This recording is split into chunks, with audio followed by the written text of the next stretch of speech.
Hello everyone, I am your host, Gabriel Garcia, otherwise known as the Wandering Quill and the Wandering Scribe. Today I'll be doing a book impressions double feature, featuring two books from two authors that I am very excited to showcase. The first book we'll be doing impressions on is Aly Riley, She Spies.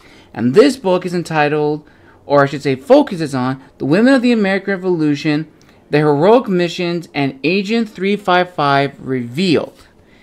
And another one from my good friend Michael Stroud, Byzantium's Twilight, strategic failures that crushed an empire. Now, if you've noticed, both of these are very small. These are more like reference books, little essays that have been constructed. Well, this one was crafted from a thesis. Now, if the name rings familiar, it is actually from an interview I had with Aly Riley not too long ago.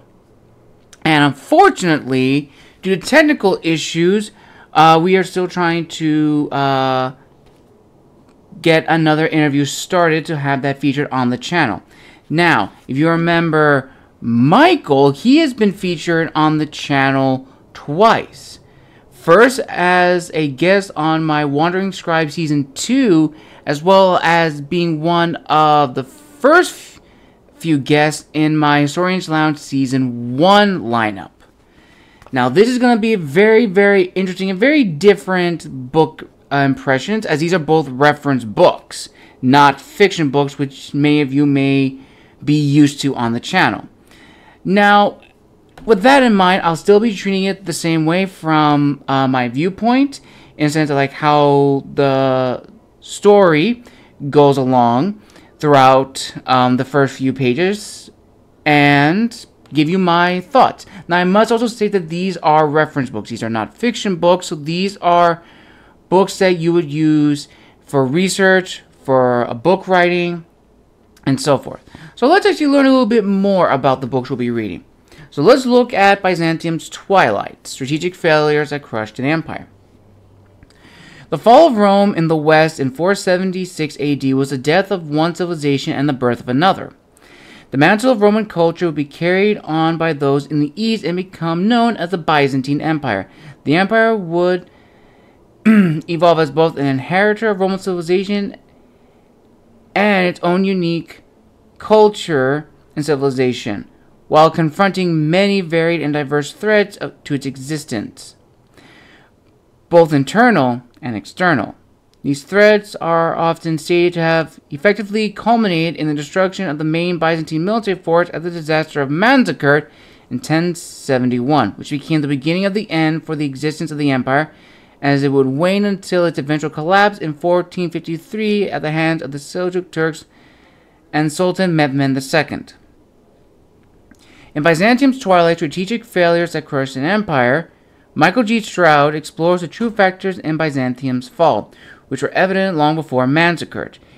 The empire's failed grand strategy in recognizing and combating its domestic and economic problems, when combined with its deficiencies in adequately contesting and prosecuting a strong military campaign against its geopolitical enemies, ensured the failure of the empire long before Manzikert in 1071 and the fall of Constantinople in 1453. Without further ado, let us begin Byzantium's Twilight. Introduction. The Eastern Roman Empire, better known collectively as the Byzantium, became the cultural inheritor of Roman civilization upon its defeat of its Western counterpart in 476 AD by Germanic tribes. This burden of cultural successorship weighed heavily on Byzantine leaders, as they saw it as their duty to, at the minimum, match what its former might was, if not surpass it. The prosecution of these lofty ideals would see the empire ebb and flow from height of glory to lows of despair, facing vast multitudes of challenges in its lengthy lifespan until its final dissolution in 1453. The fate of the Byzantine Empire, however, would be sealed long before. The exsurgent wars of Emperor Justinian I and the meteoric rise of Islamic armies would lead to the eventual downfall of the Byzantine Empire by 1100. Chapter 1. The Empire before Justinian. The date of 11 May 1330 AD holds sway in the annals of Byzantine history as the day that Constantinople the Great, born 272, died 337, founded the capital of what was then the Eastern Roman Empire, Constantinople. This new seat of power was strategically situated as a rallying point between the Hellenic connection of the West to those of the Middle East and Asia. More importantly, however, was that this new Rome, as decreed by Constantine, would become the religious and cultural center of the empire and serve as a beacon for those longing of the glory and security of what Rome had brought to the world before. After the 16-year-old Emperor Romulus Augustulus was dethroned by Flavius Odoacer, a Germanic former Roman commander in 476 AD, the mantle of what it meant to be Rome, or Roman, shifted to Constantinople. For a time, the fate of Byzantium looked like it would follow that of its western counterpart, as the empire endured peripheral attacks against its borders from the Visigoths, Huns, and Ostrogoths during the 5th century. Unlike those of the west, though, these tribal attacks were mostly contained along the borders of Byzantium, with no real concerted efforts having been made to penetrate and conquer like what occurred in the west. This, coupled with a dente of sorts with its main geopolitical rival of the Sassanid Persians, allowed Byzantium the opportunity to set about dealing with a myriad of internal matters. Now, political stability and instability. As the Western Empire fell along with Rome, Byzantium was itself at the time racked with numerous difficulties, from the political to the religious. Emperors after Constantine were caught up in the struggles with the expansion of aristocratic estates, as well as rampant tax evasion from these same aristocrats. The discord and other grievances within Byzantium were always boiling just under the surface and would spill over whenever events did not go the way of certain parties felt they should. This political turmoil began with the death of Constantine the Great, where the empire was split between his 3 children, Constantine II, Constantius II, and Constans, who would all soon vie for control of various parts of the empire. Ultimately, Constantine II would die in an ambush by Constans' men, leaving Constans in control of his territory, while Constantius II reigning as emperor. Adding to this political instability that threatened imperial authority were the outbreaks of various revolts, such as under the Emperor Zeno, that further weakened the control of the empire. The common theme at this time of these revolts were religious in nature, centering around Zeno's issuing of the Henoticon. Zeno's imperial edict was his attempt to reconcile 2 factions of the Church of the East, the Chandelians, and the Monophysites, and their desperate views of the nature of Christ. The edict would fail and would, in fact, exacerbate things, leading to persecutions that would continue throughout various emperors, with some taking the side of the Monophysites, such as Anastasius, with others ordering their persecution, such as during the reign of Emperor Justin I. These internal discords, riots, revolts, and rebellions would continue to plague the emperors of Byzantium from here on. There will be no less than 5 such cases between Constantius II and that of Anastasius that would see the empire seemingly at odds with itself, that would weaken its society and ability to effectively govern and lead the people. These internal fractures were made worse by a continuation of hostilities with its Persian neighbors in 363, when Emperor Julian invaded only to be killed near Baghdad, where he miserably ended his abominable life. Julian was not well liked by the Christian population for his treatment of them, as well as trying to bring back paganism as the official religion. So his death was a respite for those in Byzantium. His successor, Jovian, was to secure peace with the Persians, as well as stabilize the place of Catholicism within the empire, helping to normalize the society for a time. This political uncertainty continued to play its role into the reign of Justin I, as well as other circumstances. Justin I, also referred to as Justin the Thracian or Justin the Great, was considered a superb military man with a warm supporter of the Orthodox faith, whose skills were put to the test in holding Byzantium together as it faced long plague and a devastating earthquake that destroyed much of the city of Antioch and greatly damaged Constantinople. Justin worked tirelessly to rebuild what was destroyed and to care for the survivors, showing the resiliency of both the Byzantine emperors and her people to push forward. Upon his death in 521, Justin's nephew would reassert imperial control and firm guidance for the entire empire, and his actions would both expand the empire and seal its fate at the same time.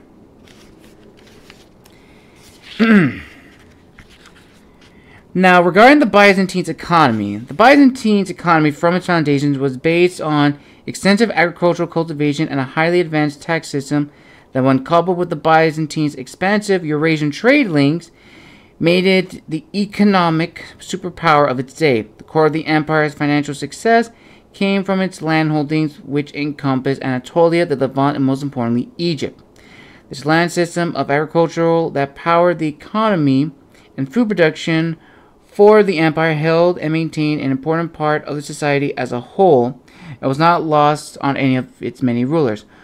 One 10th century emperor would say that two things are essential to the state: agriculture, which feeds its soldiers, and the art of war, which protects the farmers. All other professions are inferior to these. The sentiment would hold sway for the lifespan of the Byzantine Empire. The importance of the grain output from Egypt alone cannot be understated, as according to some estimates, it amounted to nearly 30% of the empire's total grain production. This grain was vital to the Byzantine's broader strategic approach to empire, in that it literally kept the people fed and provided a needed source of economic revenue through trade and taxes, which in turn funded the near constant military requirements. When combined with the vital port of Alexandria, which was a constant hub of merchant activity and commerce, Egypt was a critical cog in the Byzantine economic machine, so when it fell to the Arabs in the 7th century, its loss was irreplaceable and devastating to the empire's long-term well-being. Now regarding the military. The military disposition of Byzantium after the fall of the Western Empire in 476 was one of both location and luck. Not as exposed to threats of invasion at the time as was the fallen East, Byzantium's greatest vulnerability was the near Balkans, which were susceptible to invasions from the Danube frontier, while its Asian lands and that of the economically vital Egypt were fundamentally safe and secure for a time. This allowed for the Byzantines to basically hunker in place with their limited military resources. They did not possess enough military projection of power to send aid to their Western counterparts when they were being invaded from all sides in the late 4th and early 5th centuries, and to hold their borders against the pressures from the Sassanid Persians and the Avars, to name but a few. The might makes right adage of old Rome was deeply embedded into the Byzantine inheritors of the East, and they knew that their very existence rose and fell based on their military ability to secure and defend the empire. The sensibility is directly expressed in Leo VI, the Tactica. For it seems as long as the armed forces of the Romans were in good order, the state enjoyed divine assistance from not a few years, and the toil of the most valorous was mingled with discipline, and for the most part was crowned with splendor and victory. The wars against the Sasanian Persians, Attila and the Huns, and the host of other enemies had made an impression on the military forces of the Byzantines. Having experienced both firsthand and from the reports of their Western brethren, the Byzantines recognized the importance and lethality of horse-mounted missile troops, and thus set about an evolution of their military forces, institutes just such forces into their arms. Having survived the various internal revolts and outside pressure since the fall of its Western counterpart, Byzantium's military developed and learned from its exposure to those it fought, forging it into a much more efficient and mobile force. By the time of Justinian's reign beginning in 527, his was a force of experience and lethality, and one which he would further develop while unleashing it in the name of the empire. Now, I will actually stop here. Now, if you already didn't know, I love anything about Roman history, so this is a great read. If you are a specialist in Byzantium studies, I would definitely recommend checking out this book and adding it to your library. It is a great reference book. I will be using this for my own research, so this easily gets a 5 out of 5 for me. And now that that is finished, let us look at the next book, She Spies by Aly Riley. For many years, It was the men who were given all the credit with helping the Continental Army win the American Revolution. But why is it that the women are never discussed? They fought just as hard as the men in their own secretive and elusive way that no one would ever suspected, and it was because of them that the Americans came to be victorious. In She Spies, Aly Riley delves deep into the incredible colonial and British women who sacrificed everything to fight for the causes they believed in, and how their efforts must be acknowledged. Also, after 250 years, the identity of the sneaky Agent 355 is finally revealed.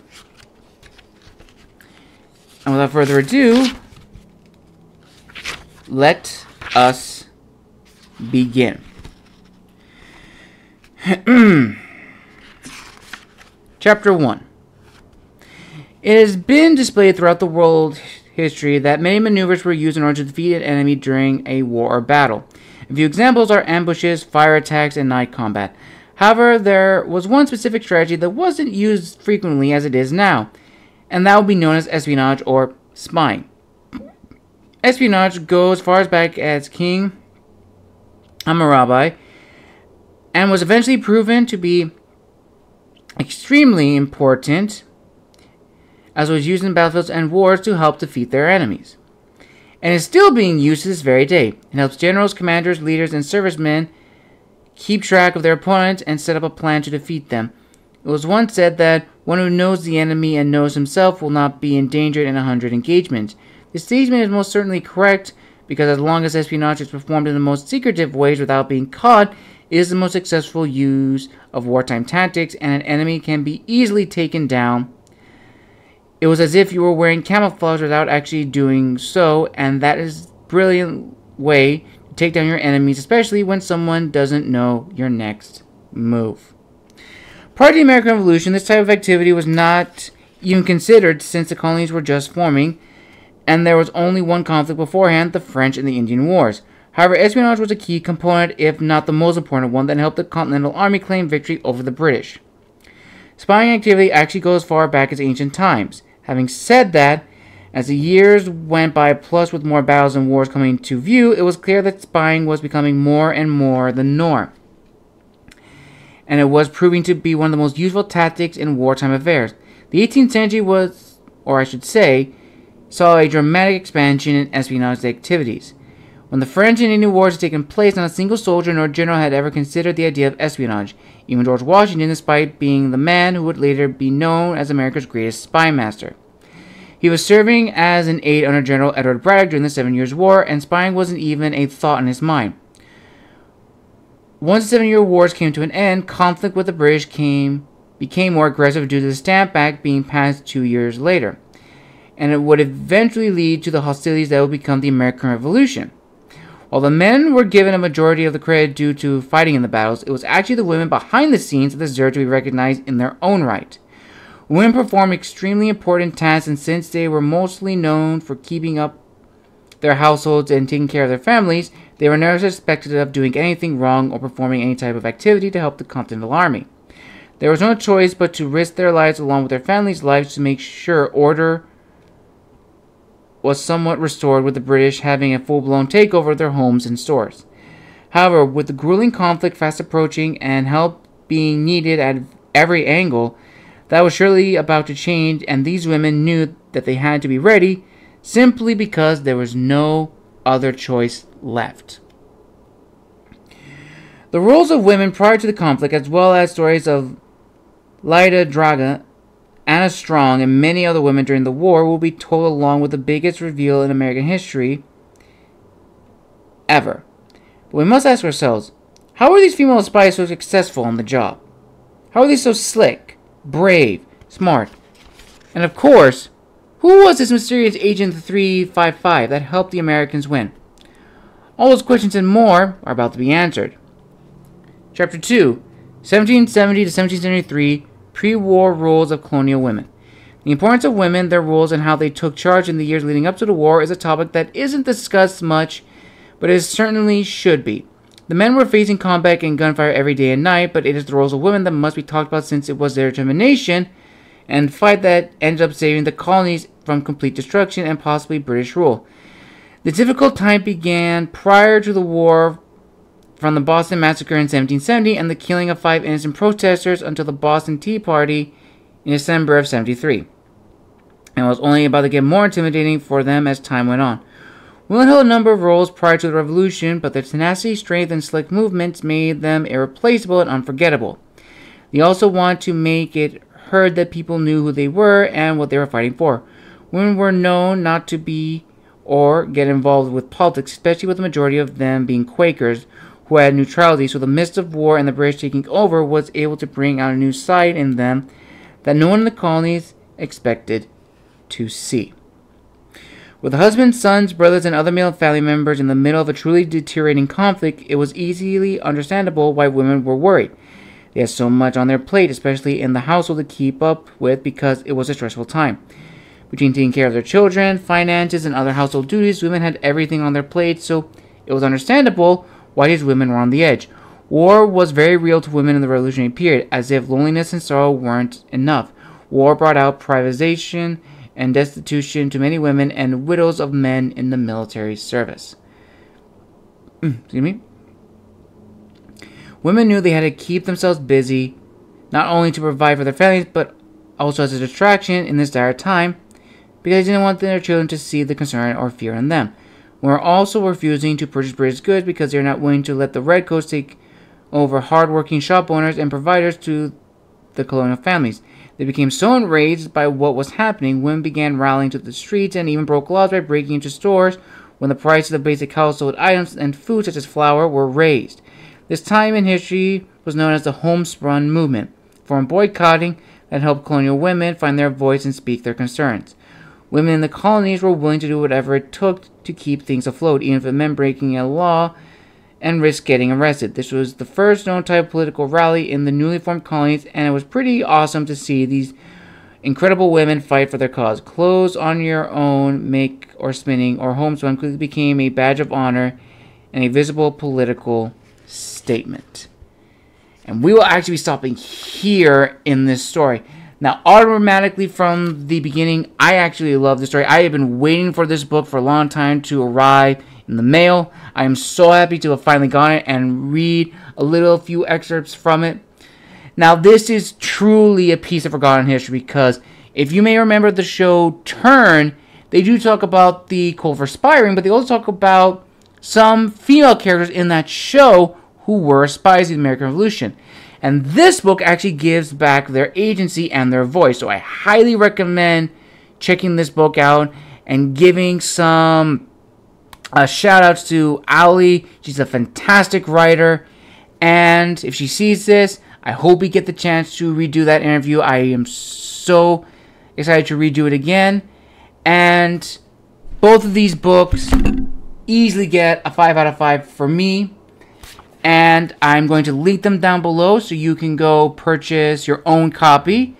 And make sure to leave reviews too, because reviews help book sales, they help the author, and they help generate discussion. And with that, listeners, we'll be ending here today. Thank you all so much for your dedication, and be on the lookout for future episodes coming soon. This has been The Wandering Scribe, signing out.